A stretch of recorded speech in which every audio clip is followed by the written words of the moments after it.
Guess who's back? That's right, it's Jean Price.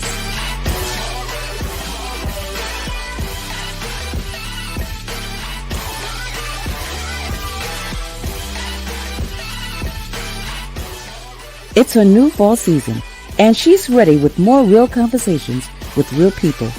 So make sure to tune in this Wednesday to welcome back our host, Jean Price, on Real Talk with Jean Price. This week on Real Talk with Jean Price. Everyone watching this online, and me, guess what? We're all gonna die. Not right now, so don't panic. Hopefully it's not right now. But we're all gonna die at some point. We have no choice about that. We have no choice about that. But guess what? We do have a choice about how we talk about those who have died, the language we use. So let me ask you this. When you die, do you want to be forgotten? Do you want people to tell your loved ones, hey, get over it, get over her, get over him, move on, stop talking about that? Or do you want the people who love you to use that love to create a life for themselves filled with joy and purpose and meaning? Isn't that what you deserve? Isn't that what we all deserve?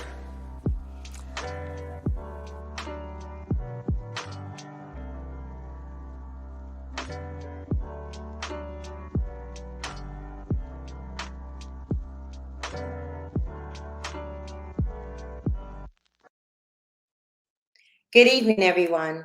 Welcome to Real Talk with Jean Price. I'm so glad you tuned in tonight. We have a great topic that we're going to be talking about. But first, I want you to comment. I want you to like. I want you to share. We have so many wonderful people that support us every Wednesday. And thank you. Thank you so much for your constant support, your constant encouragement. Just knowing that Real Talk is on the line, talking about real issues, real things that affect us as real people. And for the holidays, we want to wish everyone a wonderful holiday as you're going to be gathering with your family and your friends. But be safe. And listen, it's so important to embrace family during this time. So many people don't have family. So we want, from Real Talk to my team to you, we want to say welcome tonight. What a topic we're going to talk about. And it's been a topic that I have often had conversations with my husband about, and our guests are absolutely profound in this discussion. But we want you to pay attention. We want you to listen really intently. We want you to engage in the conversation, because after this, you might want to have a conversation with your family, with other people that you know, because it's a real issue tonight. So tonight we're going to be talking about failing to prepare is preparing to fail. And I'm excited to introduce my guest tonight. We have with us Pastor Lamont Ford, who's going to be joining us. And also we have Cherise Spand. Why don't you guys come and join me tonight on Real Talk? Welcome so much for being here.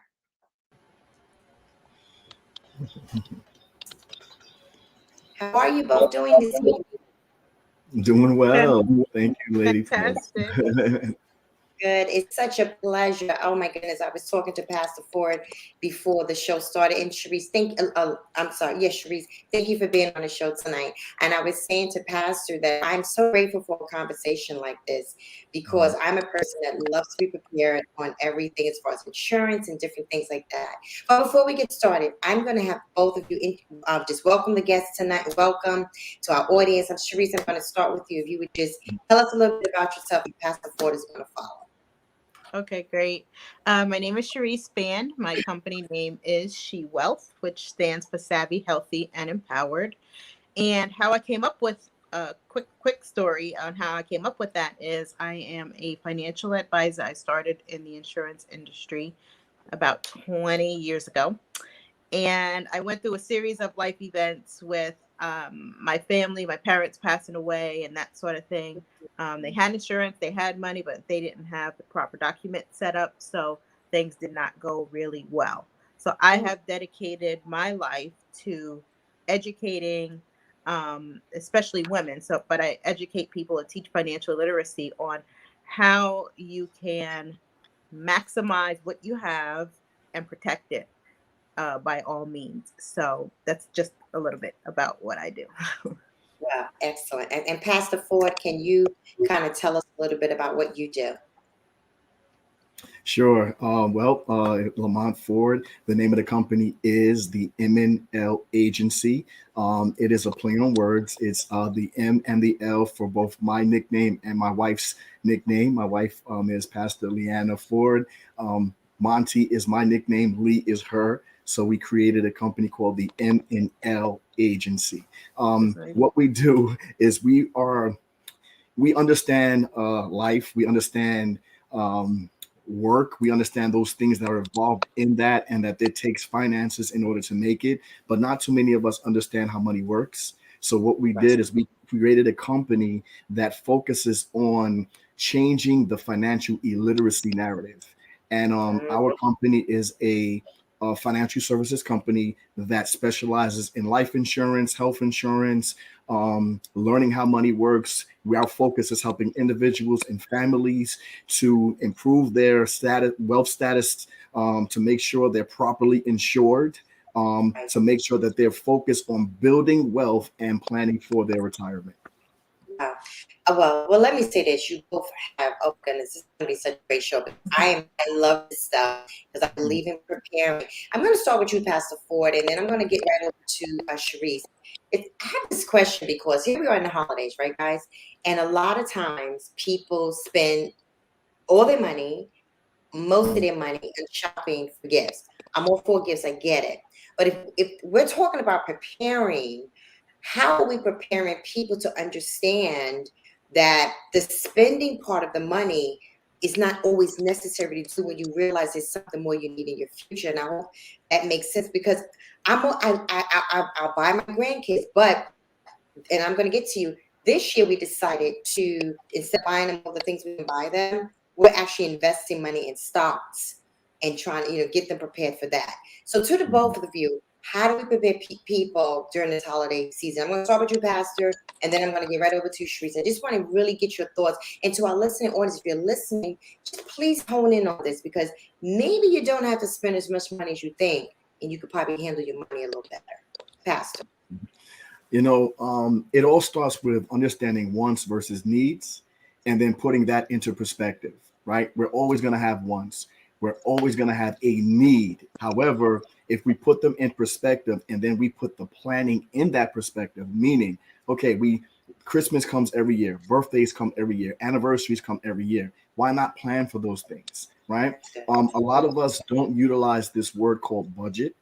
But if we put in anniversary, birthdays, Christmases, celebrations in this budget, and then now plan for it. Okay, first year, the beginning of the year, we usually have, aspirations, and we're gonna work out. We're gonna do this. Why not put a fund together so that this fund is gonna basically, I'm gonna put a certain amount of money for event or celebration for the following year. So that's where the planning aspect comes in, into play. So again, if we can put wants and needs in the right bucket and then plan for those things, because my thing is, it's not that we can't have a want, and we can't have a need. It's just this, okay, are our needs outweighing, our wants outweighing our needs and putting us in a situation where now we don't have any money because we have to keep up with the Joneses, so to speak. So. Yes. Excellent point. Excellent point. Sharice, can you chime in on that? So with the holidays in the recent years, it has become so commercialized. Back in the day, it was more about spending time with family and maybe homemade gifts and that sort of thing. And now it's like, who bought the most expensive jacket or sweater or sneakers or shoes for, someone in the family or what have you. And especially people in our community, since we are already, and we'll probably get into this later in the show, but we're already behind the 8 ball, when it comes to the racial wealth gap. We should really pay a lot more attention to what we're doing and what we're teaching our children and our children's children as to how to behave when the holiday time, comes. And as Pastor Ford was saying, planning is important. Christmas clubs have been around for like forever. Systematically putting in a little bit away, every single week or every 2 weeks or once a month when you get paid, so that you're not like, oh my goodness, I gotta go, and then charge up the card, and then January everybody's stressed out. Right. Because those bills come, Yeah. you know? Yeah. No, you're correct. And as both of you have been talking, the word that kept coming to my mind was generational wealth. Because we want our grandchildren to surpass us in our entrepreneurship and everything that we do. Now, I'm going to bring this up, and please, to my viewing audience, don't be offended when I make this statement, but sometimes people will spend their money, right? And then they say, well, I'm going to get my income tax. Yeah. And then my income tax would take the mindset of that, because in my mind, if I was getting income tax, I'm thinking, oh, I just put that aside for savings. That's how my mind works. But how do we help people to have the mentality that I'm going to spend this, and guess what? January's coming. I'm going to get my income tax. I'm going to do. How do we change the mindset in just that alone? Because then how do you build savings? I'm going to start with Sharice. I'm going to flip it, and then I'm going to go to you, Pastor. Okay. So as soon as people say they're getting their income tax, two things come to mind for me. First thing is you shouldn't be getting a refund that large because you just gave government a tax-free loan. That's number one. And number two, if you're that cash strapped, you should be getting that money ahead of time. So, put back into your paycheck. So that tells me that whoever's preparing their taxes or their accountant, they're not really speaking to them as to what they're supposed to be doing with their money and the proper ways that they can systematically even invest that money and earn interest on it. So, why wait until you get one lump sum and then it's gone? Now you're buying, new beds and rims for cars and all of this other stuff and paying off debt that you could have systematically invested during the year, earned some interest off of it, and still been able to purchase what you needed to purchase. So it's a whole mental shift that has to happen so that we are able to process properly and be able to prepare properly, because without that mental shift, no matter what we say, it's not going to help. Right. And Pastor, before you chime in, because I know our time, but when you respond, can you also talk about how, to that question, but also preparing for loss as well? Because preparing not to spend your tax money, but you also have to prepare for can you just kind of talk about that a little bit too? Man, wow, loaded question. Taxes. I mean, you know what? I'll say this. There's a saying that says there's two things that are constant, right? Death and taxes. So I can now merge them both together. So taxes, we're always going to have them. That tax income, it's all about knowing what to do with a lump sum, right? When we get these great lump sums of money, what are we doing with them? And do we know how to invest and what to invest in? And I think it's the mindset shift, right, that has to come into play that says, instead of spending and consuming this, let me save this for a rainy day. The Bible says in Proverbs 13:22 that a good man or a woman leaves an inheritance for their children's children. But what does that really mean?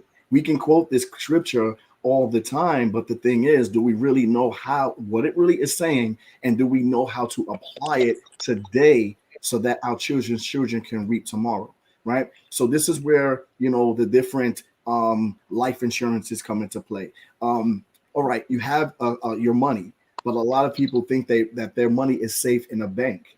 But when you really realize what the bank is doing with your money and what they're giving back to you, or not, then you can start to make these mind shifts and start to say, okay, I need to be more wise with my money. So take life insurance. You take life insurance, and there's a cash accumulation bucket that's associated with it. You put your money in the life insurance. You invest your money in that life insurance policy with hopes that it's going to grow via interest, right?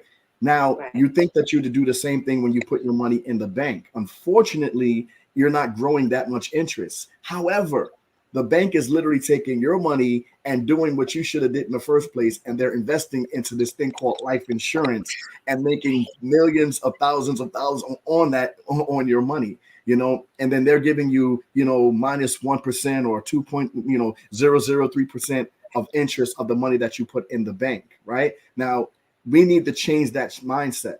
We need to say, listen, it's okay to spend the money, but I want to spend it, but I also want it to grow and to build while I'm spending it, and there are ways that we can do that. Hopefully we can get a little bit more deeper into it, but there are ways that we can do that. And that's why we're specialists like myself and Sharice can, assist you and help you with that.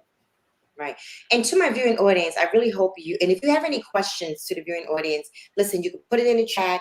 Sharice and Pastor Ford, we can, have them chime in on it, because I think it goes to the fact that sometimes we just don't know. It doesn't make anybody stupid or silly. Sometimes you just don't know. And just to have two qualified people, to my viewing audience I'm talking to come on the show, to take the time really to enlighten us, right? Because we don't want to be people that are ignorant of the devices, because the device can even mean not even knowing how to spend your money, not knowing how to prepare, not even knowing how to have a succession plan. Now, I really want to talk about a succession plan, because in everything in life, you got to have some kind of succession plan. Even if you just have to have a succession plan. So I want you two to just kind of talk about that a little bit. We're going to go take a commercial break in about a minute, but I want to kind of dive into succession really quickly. I'm going to go to Sharice and Pastor. You can chime in just a little bit. How do people prepare for succession? I always tell people, how do you eat an elephant? One bite at a time, because it can be completely overwhelming. I mean, and I make posts about this. I'm like, if you have a family, you have to treat it like a business. Things need to be set up properly. Your documentation, your paperwork, like everything needs to be in order. Your life insurance needs to be in order. If you are a business owner, you need to have life insurance for your business, going into succession planning. What's going to happen to you? God forbid you're in an accident. What if you don't die? You get sick. Who's going to run your business for you? Have these conversations been had? And they're tough questions that we have to ask our clients, but they're like, you know what? I never thought about that. I just like making jewelry, and my business blew up, and now I really need to get, my documents and my ducks in order. And they were like, oh, that's why we're here. It is just so important, because so many times we see people, they have these thriving businesses, and maybe the husband and the wife both work. One of them passes away. Well, they're still a partner, life partner and a business partner. So now what are you going to do? Because those skills and talents that person harnessed need to be replaced. And it wasn't thought about on how that's going to be done, plus the income as well. So there's a lot of moving parts that go to that, but it's so important. Right. I'm going to have Pastor chime in, and then we'll take our commercial break. Pastor, your thoughts on succession? Right. I mean, you have to be in the know. You have to know what's in front of you. And Sharice is right. I mean, you have to, tackle it, one bite at a time, one step at a time. Right. But the thing is, the most important thing is you have to be in the know. What do my finances look like? What does my bank account look like? What are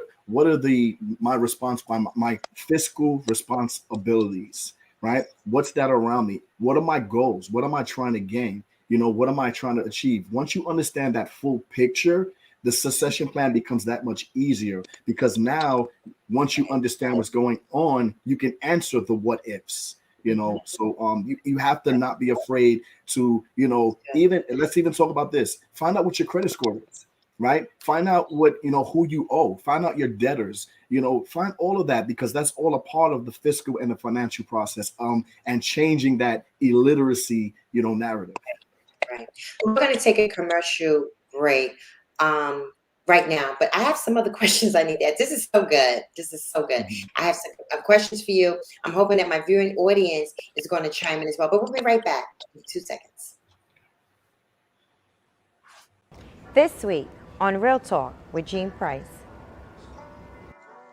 Everyone watching this online, and me, guess what? We're all going to die. Not right now, so don't panic. Hopefully it's not right now.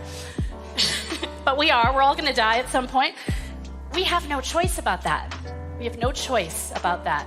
But guess what? We do have a choice about how we talk about those who have died, the language we use. So let me ask you this. When you die, do you want to be forgotten?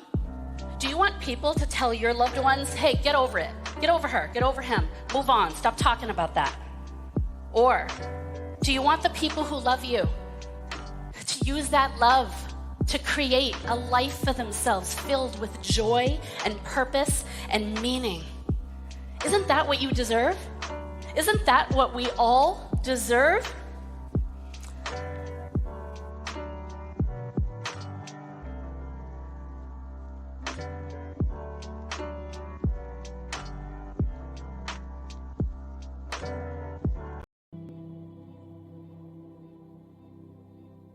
If you take relationships, husband and wives, or marital relationships, because of the pandemic, people had to now deal with each other or deal with things they didn't have to deal before. Case in point, you're home all the time. You might have to deal with the pet peeves that bother you, but I found out that was a time that, you got it, the communication was challenged. There was so many different challenges that married couples face. Some people would wind up being on unemployment, so those financial woes became a tension in some relationships, and other things, just dealing with sexual abuse. If somebody, say there was a child being sexually abused, I found out that children, because of the pandemic, were home with the perpetrator. And I found out that was such a test for people having to get through that. And the reason it kind of falls under the guidelines of love is because then that other parent had to deal with what was going on with that child. So there was a whole lot of things going on in relationships during the pandemic. Good evening. Welcome back to Real Talk. I'm having a wonderful discussion. And to my guests again, put a question in the chat. We want you to feel free to tag, share. This is such a great conversation. It's a necessary conversation that we need to have. And my two guests have been enlightening us on the expectation of financial security, talking about succession, talking about preparing yourself so we don't fail. So I'm going to have my guests come back because we're going to go back into this conversation. I'm going to ask that Cherise Spann come back and also Pastor Lamont Ford. Welcome back to Real Talk. So good to have you both with me. I'm just enjoying the show. I'm hoping that when we play it again, we'll find a way that you guys can get a link to it and play it again. I want to go back to what we were talking about before we went to the commercial break. The holidays are here, right? And to some people, it's a very hard time because people have lost, family members during COVID, and not also during COVID. How do we help people that are going through this difficult time during the season because of the loss, and then yet on the other side, maybe they feel they need to prepare for succession or prepare for, the insurance and different things like that. Because I know you guys have to talk to people, right? That succession we were talking about before the break. So how do we help people during this? It's a tough time. Pastor. I'll start with you. I'm sorry. It is a tough time. You in this business, we have to cut to the chase, because if you really think about it, time is of the essence. And if we kind of beat around the bush and try to kind of, avoid asking the pertinent questions, we'll never get to the root, right? And we always want to get to the root of an issue so that we can either resolve it or extinguish it, And when it comes to, understanding what people are doing, what they're going through, that the question, even in the commercial, at some point we're going to die. What are we doing between here and now? Or I'm sorry, here and then, right? We don't know when that's going to happen. And that's a good segue back into the title of the show. If you fail to plan, you plan to fail. So we're in a very judicial position where we must ask those questions. What have you done, to prepare for succession, prepare for a loss, financially and also mentally. And, once we get to the root of those questions, a lot of the answers are wrapped up in finance, believe it or not. They're wrapped up in insurance. They're wrapped up in making sure that there's a final expense plan that's there. That's going to, now give you some peace of mind, So You know, they say money is the answer to all things. You know, money actually gives you peace. When you know things are set up and in position, it gives you a Yes, peace to now enjoy this thing called life. right, right. Oh, absolutely. Sharice, your thoughts on what Pastor's saying, and it's so true. What are your thoughts on that? So I'll talk a little bit to the emotional side of it. Okay. During this time, a lot of people are experiencing first year or second year without their loved ones. Mhm. And, us coming out of COVID or coming out of, I should say, isolation has been very traumatizing because a lot of people, first of all, they suffered financially, Mhm. emotionally, and now they lost a loved one.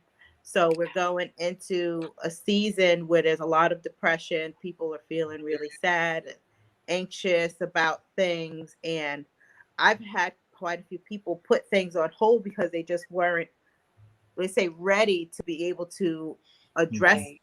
those things. And for us, it has to come with a kind and an empathetic heart, Mhm. you know, Yes, to absolutely. know how they're feeling. And it's not that we know 100%, but just to say to them, I get where you're coming from and I understand. And also, we can't really put this off for too long because it's something that needs to be done. It's not a want. This is a need.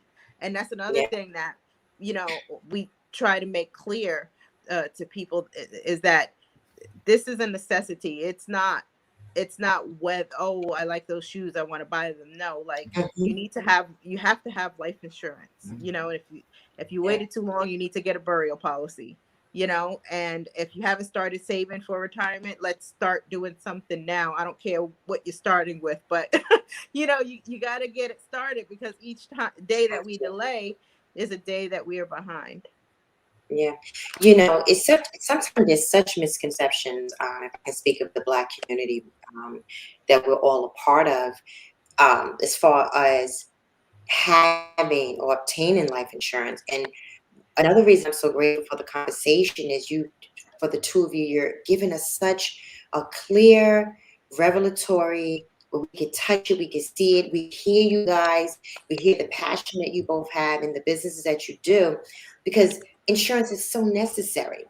And yet, some people, I don't understand the misconception as to why we don't have it or why people shy away from it. Can you kind of share, just in your experience, have you had any misconceptions in our community or our culture obtaining insurance? I'll start with Sharice and then I'll grab Pastor on this one.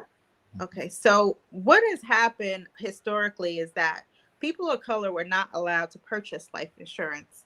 We were only able to purchase burial insurance. So the maximum was like $15,000 to $20,000, and our counterparts knew that because life insurance is the cornerstone of wealth. Period. That mentality has been passed down through our DNA, and we don't even really realize that that's what it is.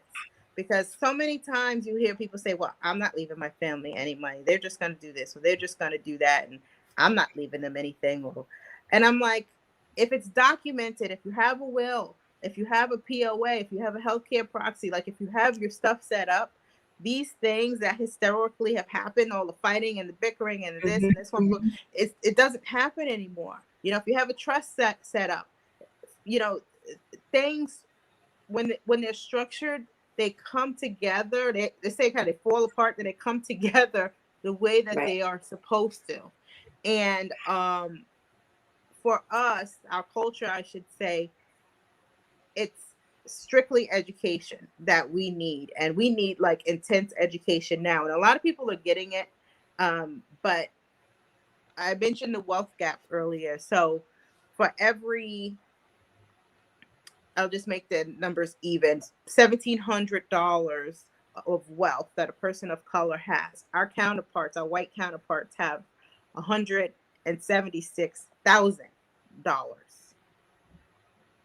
That's cumulative property and cash, liquid assets.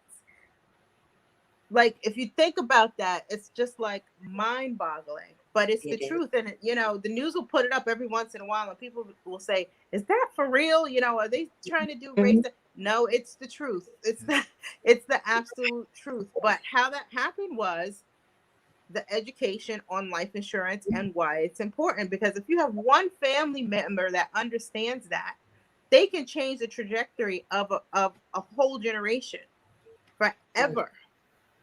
You just need one. I'm just going like this because I'm just like, Pastor, you chime in because I'm just. It Wow. is so true. It is so true. I mean, it really is. It literally just takes one. You know, I've shared this on social media, and there's this video skit that talks about black wealth and the black culture. And the question was, when you pass, when you die, what are you leaving behind? Bills or benefits? And they were asking many of people of color, and many of them says, "Well, I'm leaving bills." Matter of fact, all of them said they're leaving bills, and the reason why is because they says, "Well, I did this. Why should I leave anything for them?" Right? And that's the mindset. That's that shift that we have to have change. You know, we look at our children when they're young, we want to do something for them. But then when they get older and they're doing their own thing, it's like we forget about them and say they got their own life. Why should I do something for them? But again, it goes back that if one person can say, you know what, I want to make sure you get a jump start on life. And then I'm going to now teach you what I've learned, both the mistakes as well as the positive things that I've learned, so that you can avoid pitfalls, so that now you can become whatever you need to become at an earlier age. And now you can continue that thing. And this is how we build legacy. This is how we create legacy, right? So the mindset has to be, it doesn't matter what you do. I had a client just the other day, and excuse me, when it comes to, you know, building a rapport with your clients, you try to figure out, you know, who's in their family, household, and this, that, and the other. So this particular client had a son, and I said, well, what about getting insurance for your son? Oh, he's bad. He's this, he's that. And I kind of share with, I said, that may be true. His behavior might be an issue today, you know, but you know what? Whatever you do now is going to affect his future and also his children. And we had that conversation, and she said, you know what? I think I'm going to get insurance for him. So while we were on there getting the insurance, he was literally acting up because I heard him in the background, and it was wow. You know, and I can understand the you know, on one side, it's like, well, I'm trying to do this for you, and you're not really being appreciative. But I think if we can just come out of that and actually do it and say, look, this is what I did for the legacy of our name, right? And now they can say, this is what my parents did. I'm going to do it for you. You know, and this as opposed to building, you know, creating debt. Right? We're creating legacy. We're creating life. We're creating, you know, things that are now we can flourish and grow, you know. But the thing is, if there's no understanding, if we don't learn these concepts at an earlier age, and the beauty of it, it doesn't matter what age you are, right? Whether you're in your prime and you're just now learning this, you can still pass it on to your legacy. And that's the process. We want to be able to pass something on positive that can continue on. And just like she said, that one person can change a whole generation. You know, wow. Listen, if I was on the other side of this screen, I know I'm the host, but I would be taking notes from the two of them. I'll be jotting down the information, how to get in contact with the two of them.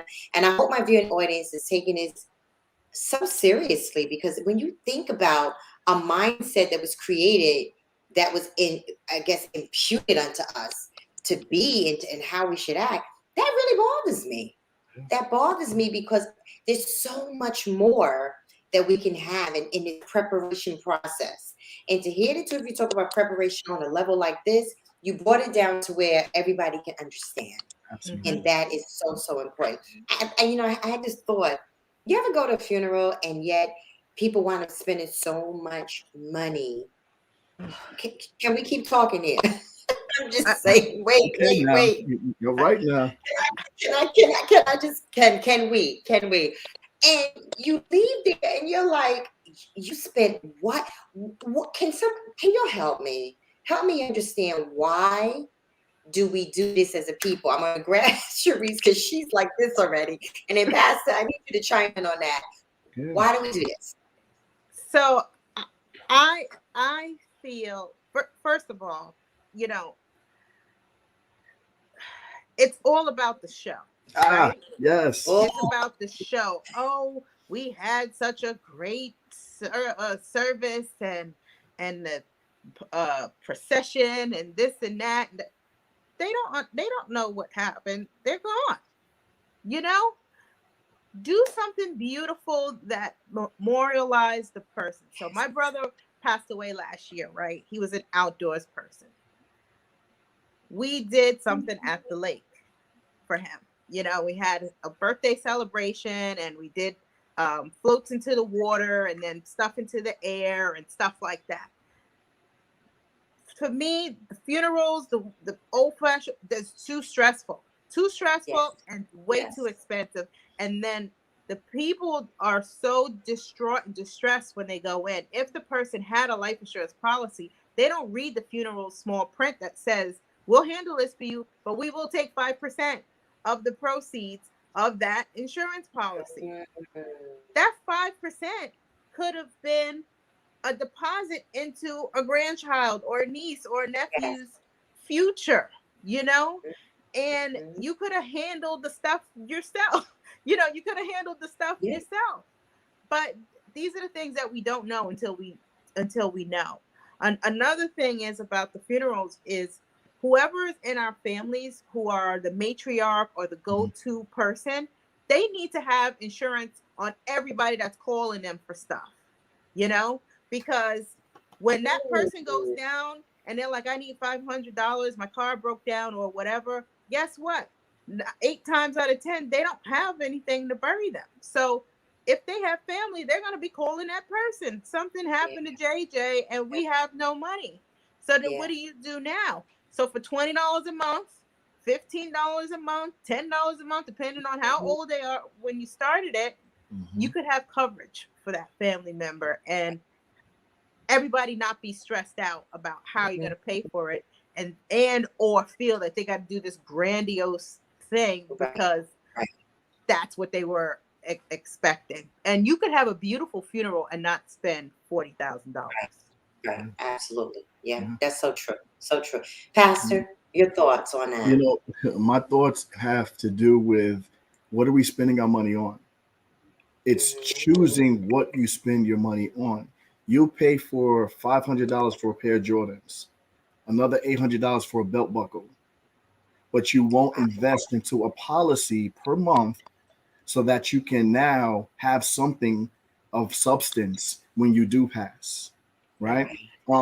Okay, you're right in regards to the percentages of the funeral service fees and things of that nature, but if you did it piecemeal, right? And again, we going back to that big elephant and you bid it a chunk at a time, that the money that you put in or invest in any type of life insurance policy, the policy is going to do a lot more than you would ever have done for that policy by paying for it.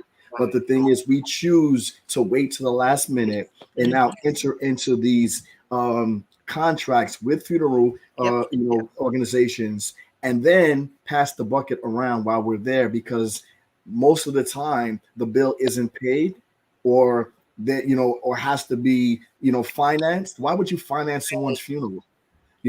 So it's for me, it's where are you choosing to spend your money? And then another big thing for me is consumption. We love to eat, but think about how much money we're spending on food that we're consuming. That, and I'm not even talking about making your food at home. I'm talking about just haphazardly throughout the day. That's about $200-$300 a day, or of food, breakfast, lunch, and even dinner that we're spending, and a fraction of that, if we put it in the right avenues and invest it in the right places, is going to take care for us. We love flash, but do we have to flash and show everything? Everything must be a show. When someone's passing, it's more about memorializing them and celebrating their life as Yes, opposed to see yes, me, love me, you know. absolutely. And I think we have to change that mindset in what we're doing, you know. So that's my take when it comes to that. No, your both of your takes are well taken. Because it's really true. And I always wanted to know. And then when they walk away, to your point, they have debt. You They're have to pay indebted. that. You're in debt. You And have then to I'll pay say that. this, you know, what if you had a home? You know, the breadwinner of that home now passes. Guess what? Right. Did you think of who's going to live there or what they're going to do when you're the breadwinner and you're paying the mortgage? They give you anywhere between 30 to 60 days to pay that mortgage. And guess what? If you can't pay, it goes into foreclosure. You know, if you know what to do and how to do it, you can literally use your insurance policy to now pay off your full mortgage or pay off a number of years so that now you and your family can decide, do we want to keep it, refinance, or sell it? Listen, viewing audience, I just have the pen. Did y'all hear that tip? That was powerful. Oh my goodness. It's so much that we're gonna have to have you guys come back again and do another part two. It's no way to digest all this information, and I hope people are writing it down. This has been absolutely powerful. And see, this to me is wealth. This is money to me. This I can say I'm rich. Knowing all this information, I can now go walk away and say, you know what, I'm rich. Because richness to me is knowledge, is understanding, is putting into practice what I've just heard, not rejecting it, but applying it. Because we not only have to be hearers, come on here, we also got to be doers. Yeah. You're a doer.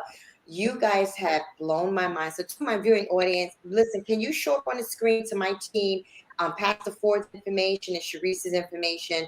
I pray we send clients your way, not just for that, but because you guys are really helping our community. So I'm going to ask my team again, please put the information on the screen for Pastor Ford and his wife and to Sharice, because I want people to be able to get in touch with you all. This has been absolutely amazing. The understanding, the little bit that you said to me, you know, my husband and I was sharing with Pastor Ford, we have some great things in store, but just hearing it again, you know what it said to me? We made some right decisions because we decided to prepare and to plan. So you guys, when my husband comes home and say, babe, listen, you did it. Because this was so good to hear people talk about it. I am so glad you guys tuned into Real Talk tonight. I want to thank my guests, Pastor Ford. Thank you to you and your wife, and to Sharice. Thank you so much. Thank you for your information. Thank you for enlightening us, guys. We really appreciate it. To my audience, listen, contact them. They have a wealth of knowledge. You don't want to miss out. But we're going to see you next week on Real Talk with Jean Price. Have a good night. Thank you, Lady Price. Thank you. This week on Real Talk with Jean Price.